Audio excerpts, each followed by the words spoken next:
I started out really giving them lots and lots of exercises and keeping them very, very busy and engaged, one thing after another after another. It seemed important because I thought, oh, their energy's going to Speaking as a parent, Cindy loved it. but then I realized that they really could focus for long periods of time, and so I started giving them like 45 minutes to work on story ideas that they were developing, and they really used the time well. Sometimes they worked in groups, they worked alone.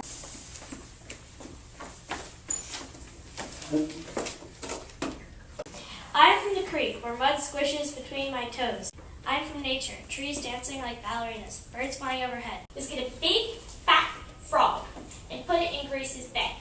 I've been setting homeschool things up for my kids now, I guess, for 7 years. We've had lots of classes at our house and lots of camps at our house covering everything from writing to math to improvisational acting, and nothing has ever been as successful with as many kids as this. I spent a lot of time reading and playing with my brother and cat.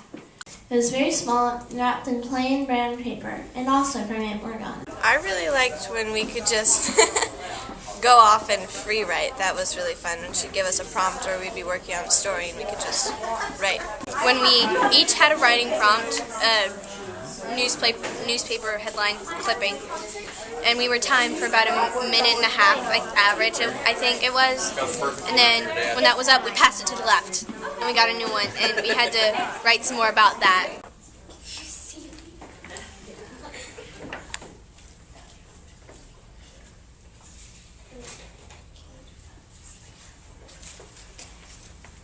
I use the newspaper headlines as prompts. Some people go insane, other people are afraid to go outside or think something bad will happen.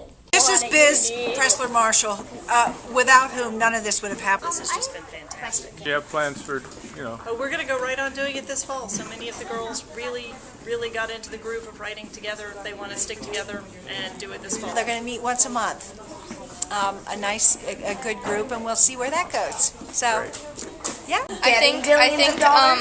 I don't know what I'm going to do in the afternoons now that I've been used to the writing camp. do you plan to keep writing? Is it easy to write on your own? I think I might finish Walnut. I'm going to finish my story. Anybody writing a novel? Well, I love to write. I've been writing since I was really little, starting with Sammy and the Blue Dragon when I was 6. It was great to see that Sadie was so invested. We've been trying to get something going for a long time with the writing outside of school. I am from worries and tears and love and laughter. I am from half-broken mugs hidden under my bed. I am from too many tomatoes, red and glossy. And they were really receptive to all the prompts. They actually learned a lot. I mean, when we do something like write a paragraph about fear without using the word fear or any synonyms for fear, I mean, they did a really good job. And they're not afraid. Only 2 people have ever gazed into a unicorn's eyes and survived. The first, Rolf, was a brave knight who charged down a sleeping, half-blind, toothless, rickety old unicorn. Songs were written about him. Little boys wanted to grow up to be just like Ralph. I am from stove handles, melted from the scorching heat of a burning dish towel. From 6 o'clock mornings with cornflakes and snow people bowls. I learned a lot about lists and things like that, and how much easier it made it to write something. Show, don't tell, playing werewolf, and How to hide in small places. how to hide in small places. And I've never set anything up that's been this successful.